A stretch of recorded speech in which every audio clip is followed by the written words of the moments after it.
ద్వారక హిందువులకు ఎంతో పవిత్రమైన 7 పరమ పుణ్యక్షేత్రాల్లో ఒకటి.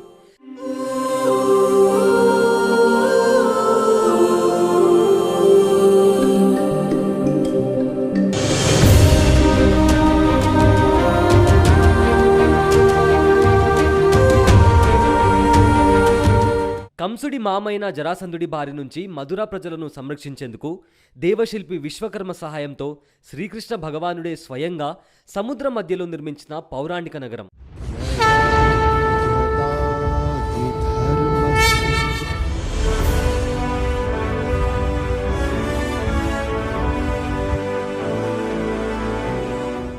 అయితే శ్రీకృష్ణుడి అవతారం ముగిశాక సముద్ర గర్భంలో కూలిపోయిన ఈ ద్వారక నగరాన్ని భక్తులు సందర్శించేందుకు వీలుగా అవసరమైన ఏర్పాట్లను గుజరాత్ ప్రభుత్వం చేయబోతుంది.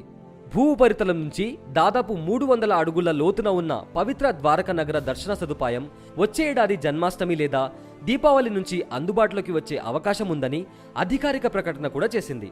సిబ్బంది సహాయకులతో సహా 30 మంది ప్రయాణించగల సబ్మరైన్ ని ద్వారకా యాత్ర కోసం ఉపయోగించనున్నారు. ఇంకా యాత్రికులకు oxygen mask, face mask, scuba dress కూడా అందజేస్తారు. అసలు ద్వాపర యుగం నాటి ద్వారకా నగరం ఎలా వెలుగులోకి వచ్చింది? సముద్ర గర్భంలోకి వెళ్లి మరీ సందర్శించేంతగా అక్కడ ఏమున్నాయి? నిజంగా అది శ్రీకృష్ణుని వరంగా తీసుకుని ద్వారక నగరాన్ని నిర్మించాడు. సకల సౌకర్యాలతో నిర్మించిన ద్వారకాలోని అణువణువు ఓ అద్భుతమేనని పురాణాలు చెబుతున్నాయి. కానీ కురుక్షేత్ర యుద్ధం తర్వాత కౌరవుల తల్లి గాంధారి శ్రీకృష్ణుడికి ఇచ్చిన శాపంతో ద్వారక నగరం సముద్రంలో మునిగిపోయింది.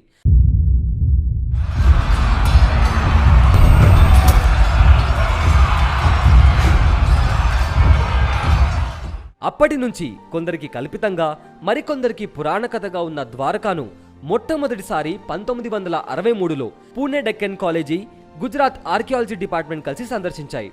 ఆ తర్వాత 1979లో భారత ఆర్కియాలజిస్టులతో కలిసి మరైన్ సిటీ సైంటిస్టులు అరేబియా సముద్రంలో 3000 ఏళ్ల నాటి కొన్ని కట్టడాలను చూసి అది ద్వారకా నగరమేనని చెప్పారు. పరిశోధనల కోసం అనేక శాంపిల్స్ ని కూడా తీసుకొచ్చారు. 1963 నుంచి 1990 మధ్య కాలంలో చాలా మంది ద్వారకా నగరంపై పరిశోధనలు చేశారు. ఆపై 2001లో గోవాలోని నేషనల్ ఇన్స్టిట్యూట్ ఆఫ్ ఓషనోగ్రఫీ విద్యార్థులు కాలుష్యంపై స్టడీ కోసం సముద్రంలోకి వెళ్ళగా వారికి సముద్ర గర్భంలో అనేక కట్టడాలు, నాణేలు, విగ్రహాలు కనిపించాయి. టెస్టింగ్లో అవి 3500 ఏళ్ల నాటివని చెప్పారు. కానీ అవే విగ్రహాలు, నాణేలపై ఆక్స్ఫర్డ్ యూనివర్సిటీ చేసిన టెస్టింగ్లో అవి 9000 ఏళ్ల నాటి కంటే పురాతనమైనవని తేలింది. మరో విషయం ఏమిటంటే, పురాణాల్లో చెప్పినట్లుగానే ఓషనోగ్రఫీ విద్యార్థులు సందర్శించిన నగరం కూడా 7 నుంచి 8 కిలోమీటర్ల పొడవు, 3 నుంచి 4 కిలోమీటర్ల వెడల్పు ఉంది. ఇంకా ద్వారకపై జరిగిన వివిధ పరిశోధనల్లో దొరికిన శాసనాలు, ముద్రలు 1500 బీసీ నాటివని, కుండలు 3528 బీసీ కాలానికి చెందినవని తేలింది.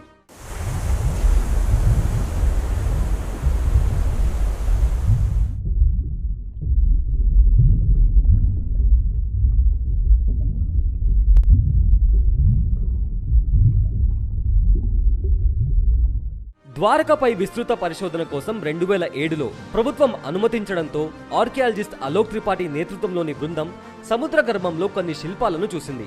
కానీ ఆ బృందం వాటిని దైవిక శిల్పాలు కాదేమోనని, సహజమైనమేనని చెప్పడంతో పాటు వాటిని రీసెర్చ్కి అప్పగించారు. సముద్ర గర్భంలో దీవిలా ఉన్న ద్వారకా గురించి పురాణాల్లో చెప్పినట్లుగానే దాని తవ్వకాల్లో దొరికిన నమూనా సరితూగింది. సముద్రంలో కనిపించిన నగరం కూడా 6 భాగాలుగా ఉంది.